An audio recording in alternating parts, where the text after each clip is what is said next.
northern Japan, March the 11th, 2011.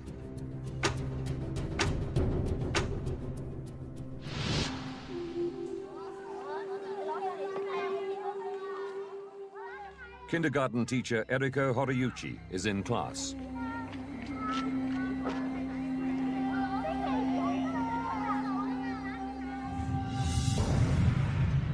The room begins to shake. The tremors were enormous and went on for ages. Stuff had been thrown all over the room. I really thought the building might cave in on me. She has to act quickly but calmly. I ducked under the desk along with the children and just monitored the situation. The earthquake continues for 5 minutes.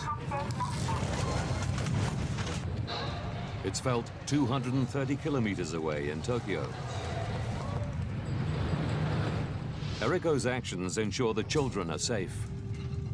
The kids had all done the disaster drills, and they did what the teachers told them to do, and so it all went to plan on the day.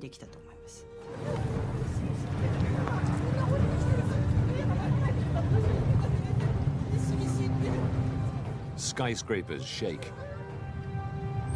and buildings collapse.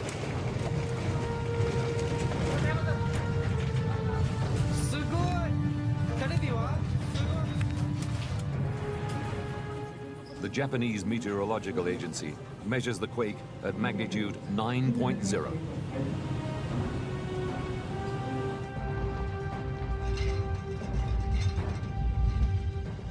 It's the most powerful earthquake ever recorded in Japan. Even though the epicenter is 130 kilometers out to sea, the first news pictures show widespread devastation throughout the north of the country.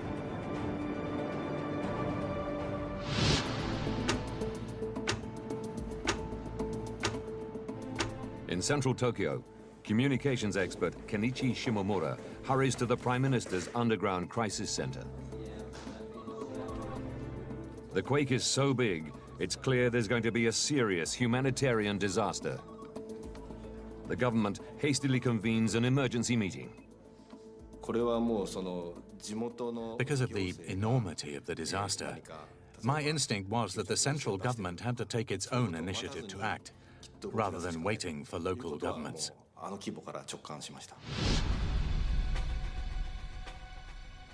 5 of Japan's nuclear plants are in the disaster zone. Fukushima is the largest, providing enough energy to power every home in Tokyo.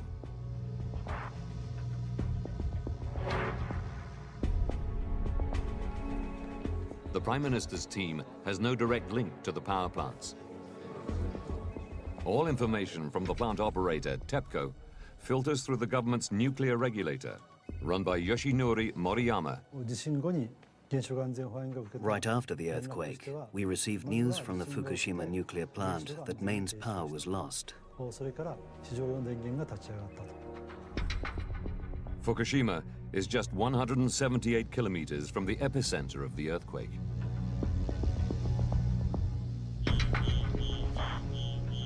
At the first sign of tremors, the plant goes into scram mode. A controlled shutdown is underway. The power station appears to have suffered only minor damage.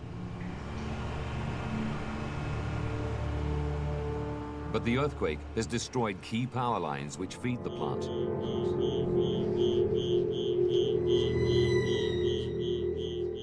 Emergency power sources kick in, so the plant can continue to shut down safely.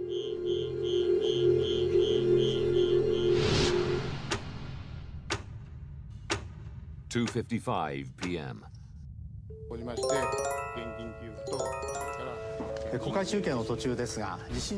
tsunami warning is broadcast to the nation. All of the northern Pacific Ocean is now on alert, including the Fukushima power station.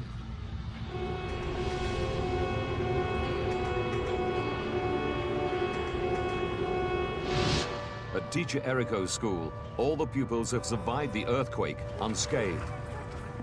Emergency plans call for everyone to evacuate. She packs the children into buses to take them down the hill from the school to their homes on the coast. She has not heard the tsunami warning.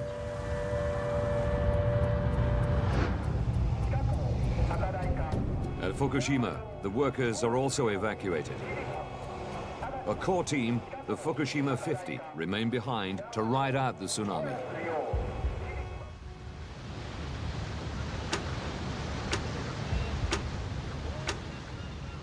All along the Japanese coast, live news cameras relay images of the tsunami racing towards land.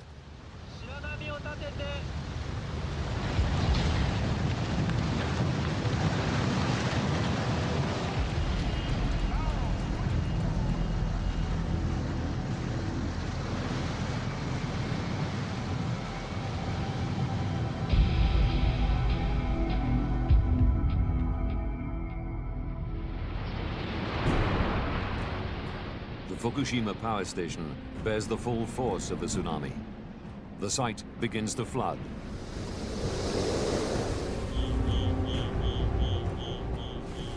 Almost all power is lost.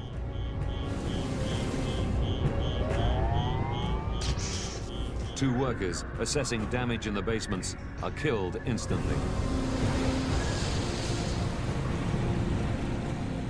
Control rooms plunge into darkness. The Fukushima 50 can't monitor pressure or temperature. Worse, the cooling systems have failed. Teacher Eriko is worried. She may have sent the children to their deaths. The bus route was along the coastline, so I was worried sick that it might have been washed away by the tsunami.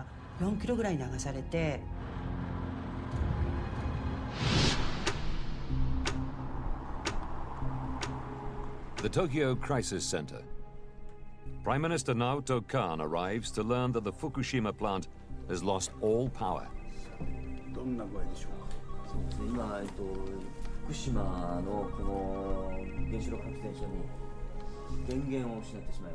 Nuclear experts are drafted in to brief the Prime Minister. Even those experts couldn't decide what should be done because this was totally beyond what they could have predicted.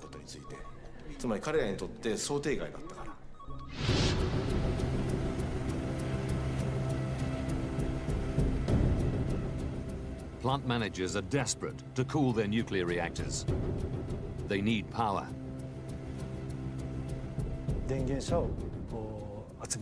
We needed to deploy mobile generators. That was our last resort.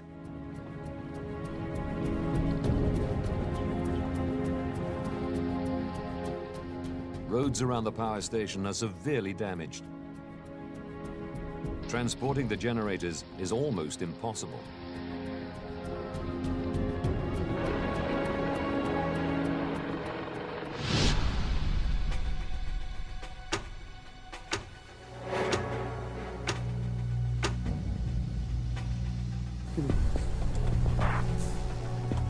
In the damaged control room of reactor number 1, engineers are trying to find out what's happening inside the reactor. They resort to using battery packs and car batteries to power up instruments to take key readings. The radiation levels are beginning to rise. The Fukushima 50 don radiation suits and respirators to protect themselves.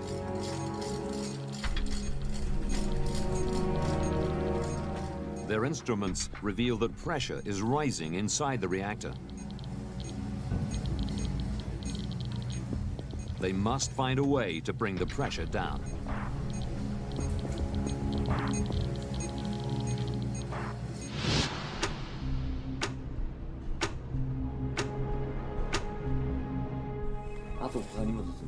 The news is relayed to the Prime Minister. He declares an official state of nuclear emergency. I heard the PM repeatedly say, almost to himself, this is really serious. Decisive action is needed, but there is very little information to work from. They have no real-time readings and no direct communications with managers at the power plant. Even so, scientific advisors believe they have a solution to avoid the buildup of pressure inside the reactors. Pressure inside the containment vessel must be kept low at all times. To release pressure, there's a valve. If you open it, pressure can be released outside. The Prime Minister's advisors recommend the valves are opened to release steam. At the plant, senior managers oppose the plan. They fear if steam is vented, radioactive materials could escape into the atmosphere. But under orders, the Fukushima 50 try to locate the safety valves. With only torches to guide them, finding the valves is no easy task.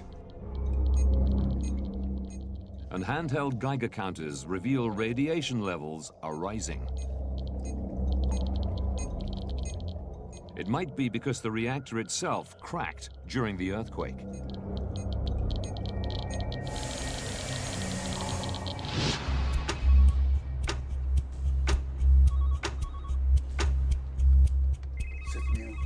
The Prime Minister receives more bad news. Mobile generators have made it to the plant, but that's not enough. The tsunami had thrown debris all over the site, so the mobile generators had problems driving into the power station and had trouble reaching the reactor buildings. Cables to the reactors are too short. The plant is still without power.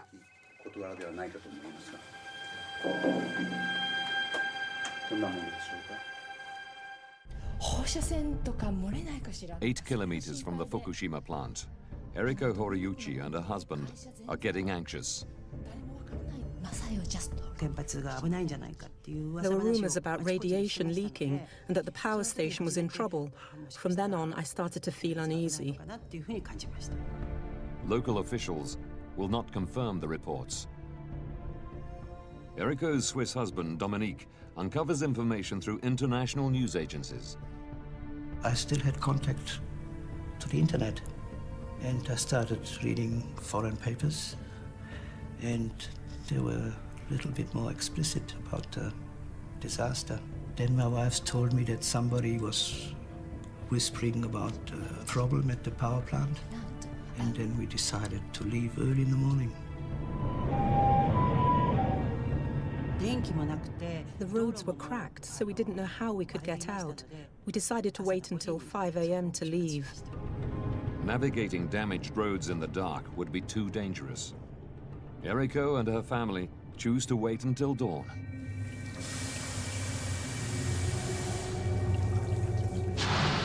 At the Fukushima plant, pressure inside reactor number 1 has now risen so high, the workers fear the reactor could explode. But they still haven't managed to locate key pressure release valves.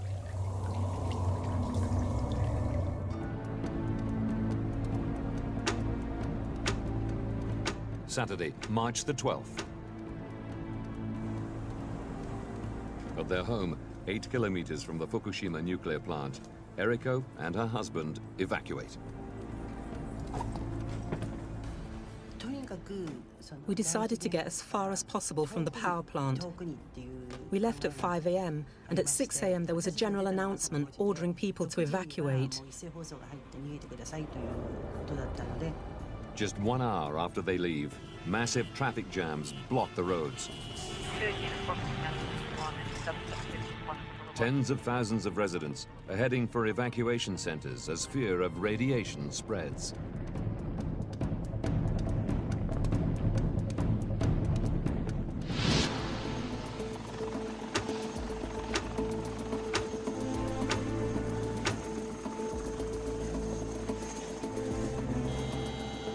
Frustrated by poor communication with the power station, Prime Minister Khan decides to visit the plant in person.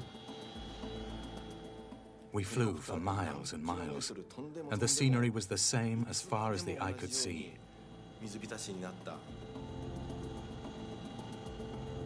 The land was covered with seawater. We couldn't tell where land ended and where the sea began.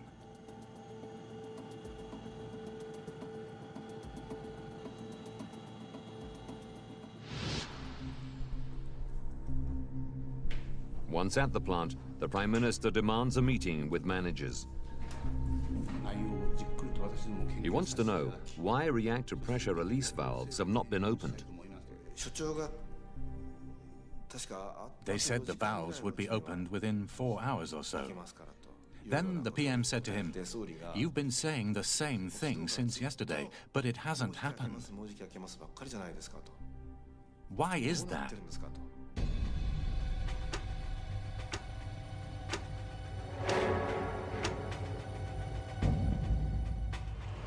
Finding the correct valves in the dark with soaring radiation levels is highly dangerous.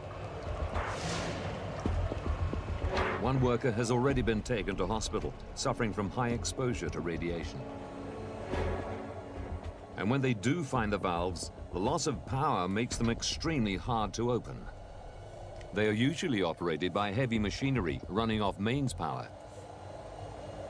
The Fukushima 50 must try to do the job with car batteries and brute strength.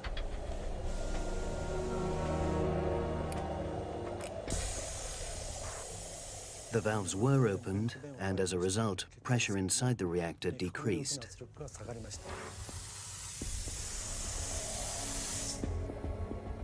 Plant managers now believe that reactor number 1 will be safe until they can connect mains power and begin cooling again. But radiation levels on the site are rising. Engineers hope it's because they've just released radioactive steam while opening the valves. But it may indicate that the 15-centimeter thick steel reactor is cracked, and that a core meltdown has caused fuel to escape from the reactor itself. The danger is far from over. 3:36 p.m. A massive aftershock rocks the plant. The power station reported that they felt a huge tremor. Almost immediately, the building which houses reactor number 1 explodes.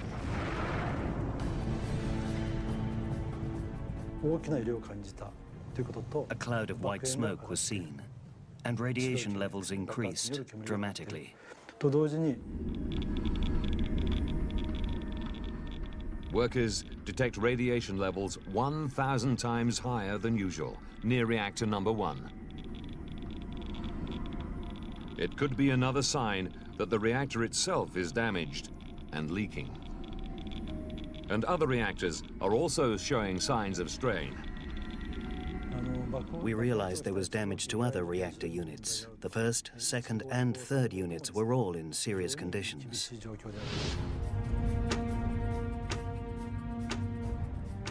Two days later,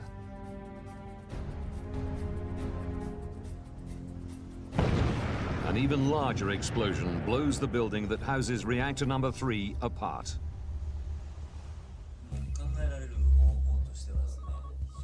The explosion is exactly what the Prime Minister feared. I had a feeling of despair. The Prime Minister raised his voice at the experts and said, "You all assured me an explosion was not going to happen. Why did it happen?" He fears a catastrophic dispersal of radiation, a fear shared by the rest of the world as they follow events live on television. Within hours, radiation levels at the plant begin to climb even higher. The Fukushima 50 still have no control over the reactors. Prime Minister Khan is forced to face some hard truths in a live television broadcast. 今後さらなる放射性物質の漏洩の危険が高まっております。 180,000 people are now forced to seek temporary shelter far from their homes, with no idea of when they may be allowed to return.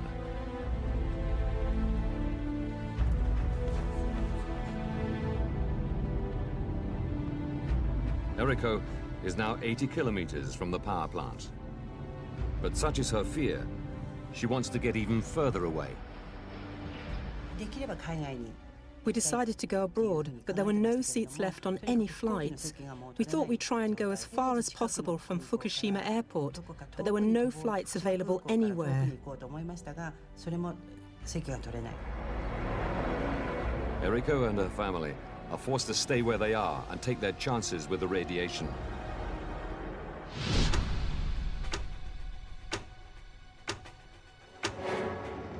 And the very next day, another explosion causes a huge fire in reactor building 4. After the first explosion, we tried our best to avoid the other two. But unfortunately, we could do nothing to stop them. That is a fact.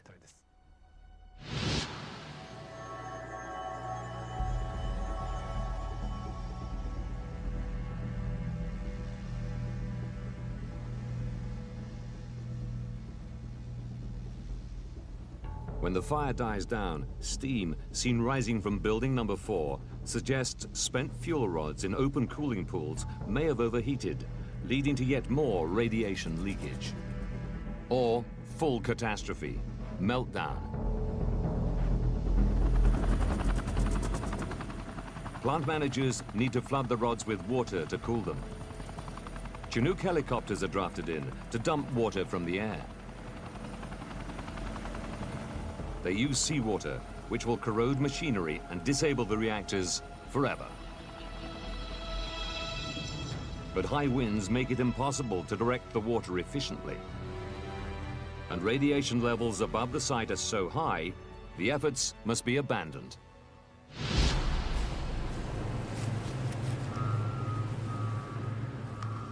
Only the fire department is capable of flooding the fuel rods with enough water to make a difference. Ichiro Suzu is diverted from tsunami relief duties to lead an elite team of firefighters.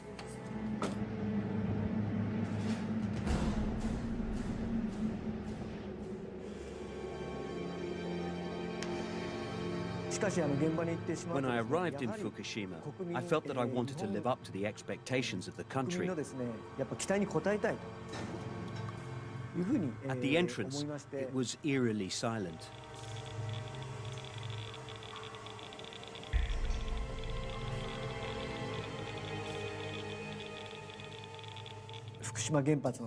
The inside of the Fukushima power plant really did resemble something from a monster movie. Suzu and his team brave the dangers and spend days spraying water onto the spent fuel pools on site. He wears 2 radiation suits to protect him from fallout. I was wearing these protective suits for 7 hours and it was excruciatingly hot. So hot that the sweat was dripping out of the filter in the breathing mask onto the ground. It was hell. I couldn't drink any water or go to the toilet. It was incredibly stressful. While Ichiro Suzu and his team struggle to maintain control at Fukushima, the water they spray onto the plant is washing radiation into the ocean.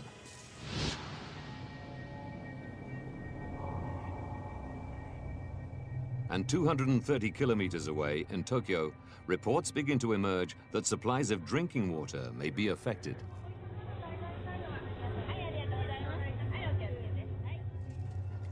The Prime Minister must now consider increasing the evacuation zone to 250 kilometers. It would mean ordering 30 million people, including the whole of Tokyo, to abandon their homes. This would be an unprecedented decision, one that no government has made in modern history. It takes more than 2 weeks to restore power to the plant. But it's far too late to stop the disaster, and radiation continues to leak from the reactors.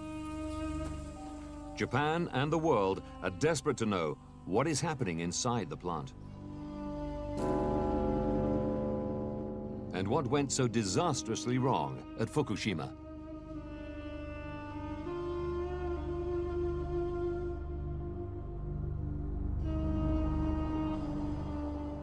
Within days of the tsunami, official investigations are already underway. The Japanese government invites the UN's nuclear energy watchdog to visit Japan. They work with Japan's energy experts to gather information about how to deal with the continuing crisis at Fukushima and how to make sure it never happens again. Leading the team of international experts is nuclear physicist Dr. Mike Waitman. When you first go onto the site, it looks a well looked after site. And then you stop and look at the reactor buildings, and you don't get that sort of sense of the utter devastation that occurred across the site just by looking at the pictures. 3 of the 6 reactors at Fukushima are now beyond repair. But like all nuclear plants, Fukushima was designed with safety at its core. The threat of accidents like 3 Mile Island and Chernobyl are ever present. And in Japan, earthquakes and tsunamis are a constant threat. At Fukushima, seawalls protect the plant from tsunami waves. And reactors are dug deep into hard rock to protect them from earthquake damage. As a fail-safe, emergency generators are ready to keep the site running if power should be cut. But none of these safety measures were enough to protect Fukushima. Now, by rewinding the events of that day and digging deep into the investigations that followed, we can reveal how, with all their preparation for just this kind of incident, this disaster could have happened. Mike Waitman examines Fukushima's defenses to understand what went so catastrophically wrong. He finds some crucial flaws in the original design of the plant. He suspects that designers were more concerned with the threat of an earthquake than the dangers posed by a tsunami.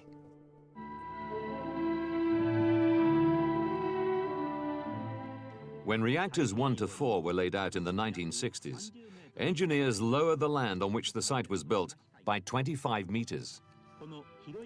This allowed them to anchor reactor buildings into the bedrock beneath the plant.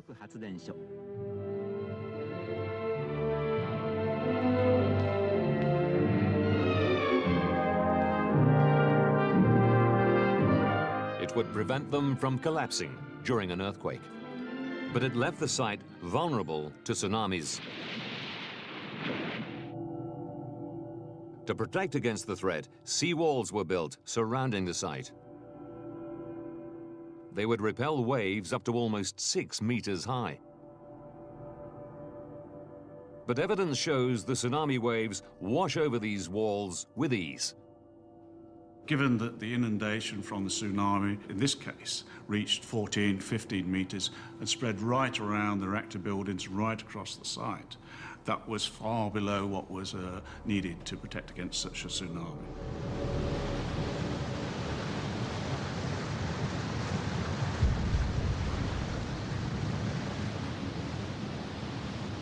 A worker records the moment of impact on video. Another takes photographs as water floods the plant in a succession of waves.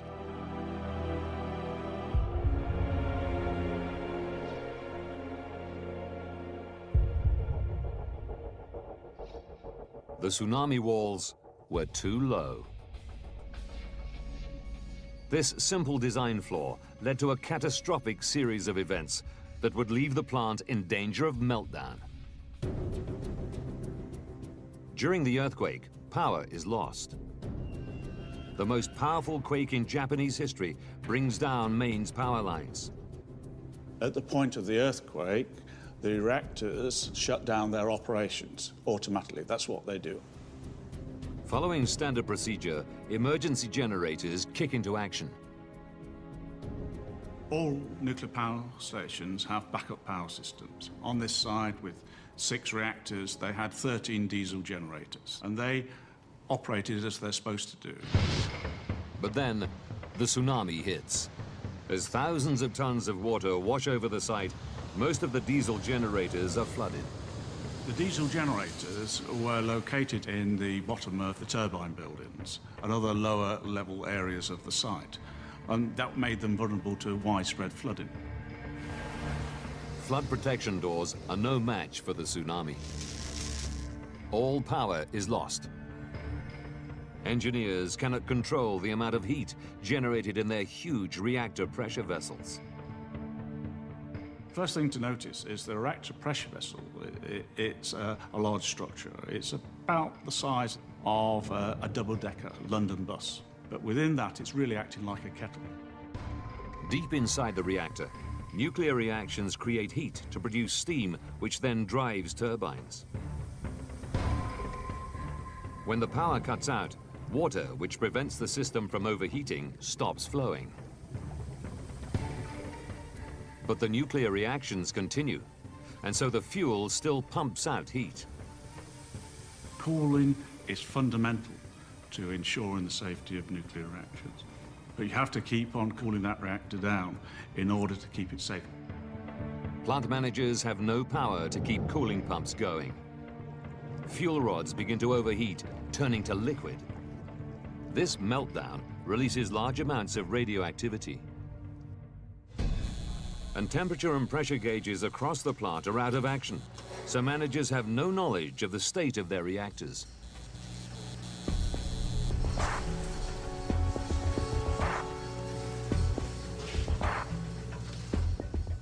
They must improvise an emergency response.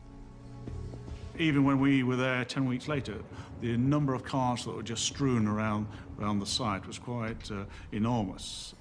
What they were doing is they're trying to take car batteries and then using that to power up instruments to see whether they're getting readings from what was happening in the reactors.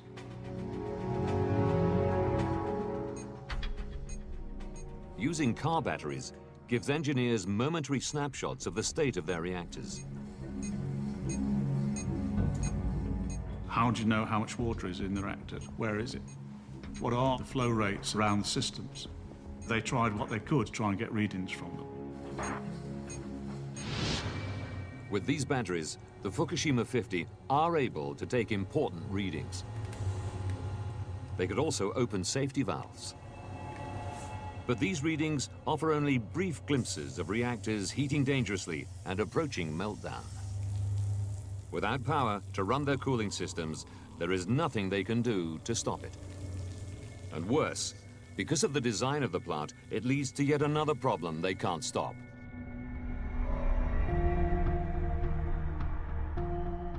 Waitman believes that the outdated design of the reactors themselves led directly to the 3 explosions on site.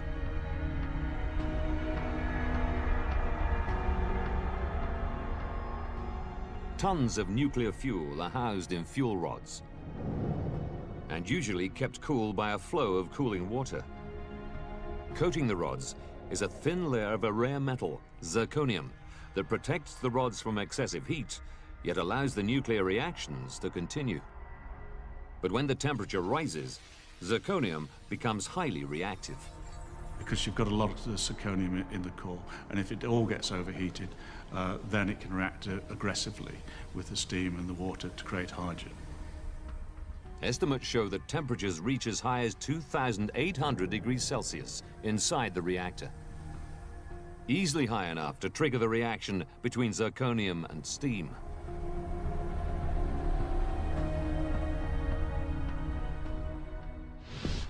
As highly flammable hydrogen builds up dangerously, managers vent it out into the concrete shell surrounding the reactor. Radioactive material from the fuel rods also escapes. From there, it's slowly vented outside through safety valves. But not all the hydrogen makes it into the open air. Large amounts escape into the higher reaches of the building. The Fukushima 50 cannot stop the gas from igniting. There would be broken equipment there. It only needs a small amount of energy to be able to spark it.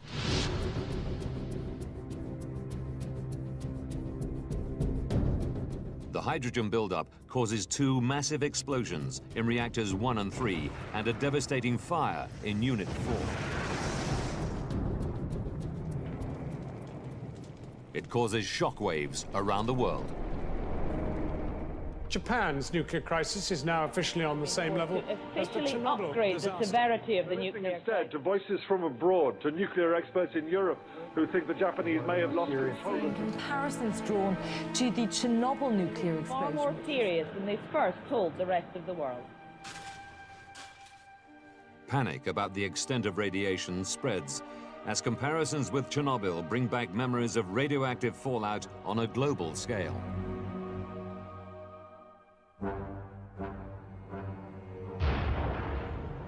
At Chernobyl, 8 tons of nuclear fuel were thrown up into the Earth's atmosphere when the reactor was blown apart.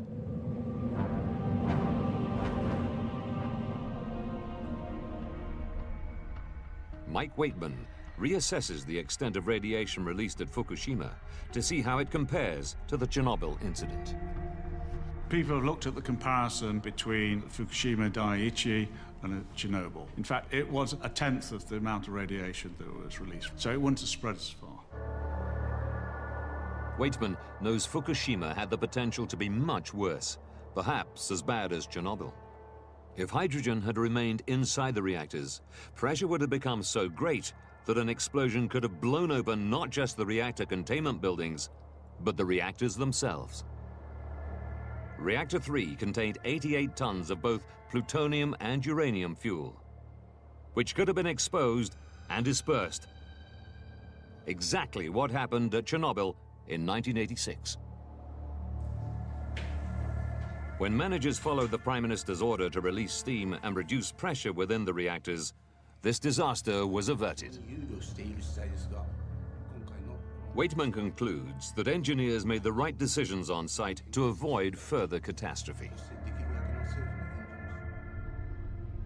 2 weeks after the tsunami, power was restored to the site and the temperature inside the reactors was brought down gradually. But melted fuel still remains, and it continues to release radiation. Only robots can get near the reactors now. It could be a decade before investigators can look into the reactors safely and analyze precisely how core meltdown led to such a substantial release of radiation.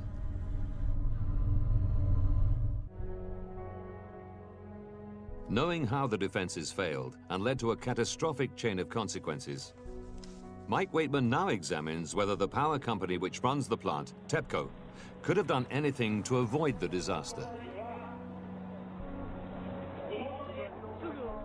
He believes they may have been negligent in the run-up to the tsunami.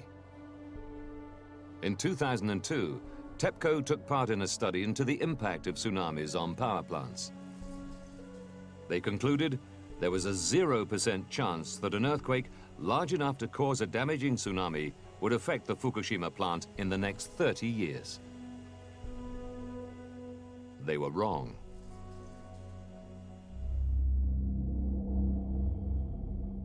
They didn't address tsunami hazards sufficiently well. You must not underestimate rare natural events, and you must take those into account in your design. TEPCO say they had taken appropriate safety measures, taking account of all known information. But they say the scale of the tsunami was beyond anything they could have foreseen, and that since the incident, they've done everything possible to stabilize their reactors.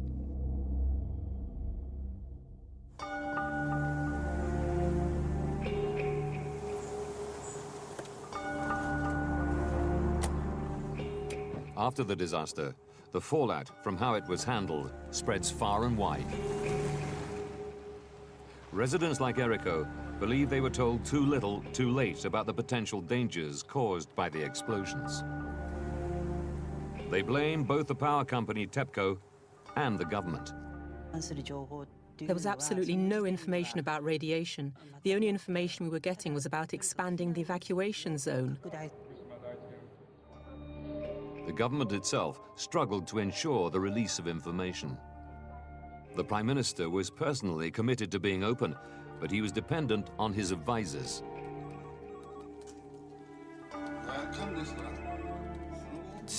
Immediately after the incident, the PM asked the experts, "What do you think is going to happen to Fukushima next?" None of the experts could give clear answers. The only thing they confidently said was, a hydrogen explosion is not going to happen due to its design. We thought, if we cannot believe what they say, what can we really believe? The Prime Minister's experts had few details at their disposal because so little information was coming from TEPCO. What did the people in close connection with the Fukushima nuclear plant, such as TEPCO, really know? And did they share all their knowledge with the government? Prime Minister Naoto Kan was caught up in events beyond his control. 5 months after the tsunami, he was forced to resign, with no end to the Fukushima disaster in sight.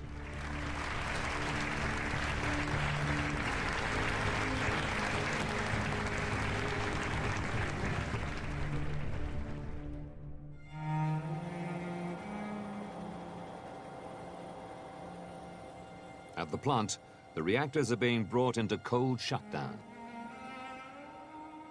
But they continue to be dangerously radioactive. Clearly, the incident is still not under full control, and it may take some years before you get full access. Despite that, we know enough to move forward as a world community to learn lessons from Fukushima. Some nations have decided there is only one lesson to learn. In May 2011, 2 months after the disaster, Germany decided to halt its nuclear power program and focus its finances on research into renewable energy sources. Switzerland and Italy have followed suit. Japan relies on nuclear power for 30% of its energy use. With no power being generated at Fukushima, Tokyo is experiencing regular power shortages. The new Prime Minister is committed to continuing the country's nuclear program. At Fukushima, the workers who stayed to wrestle control of the plant and firemen like Ichiro Suzu, the true heroes of this event, have been given the all-clear from medics. But again, it may take some years before the full consequences are known. Teacher Eriko never made it further than the airport. She's now living in a flat with her family, some 80 kilometers from the plant.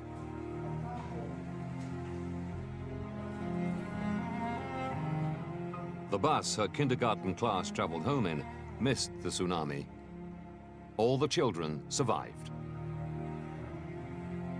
In the area around Fukushima, the disaster's effects will remain for many years to come.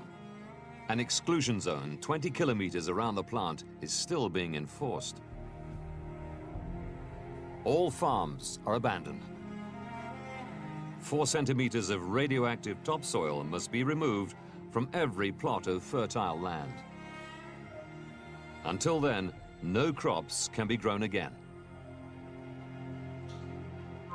It could be 10 years before 100,000 people in evacuation centers across the region will be allowed to return to their homes.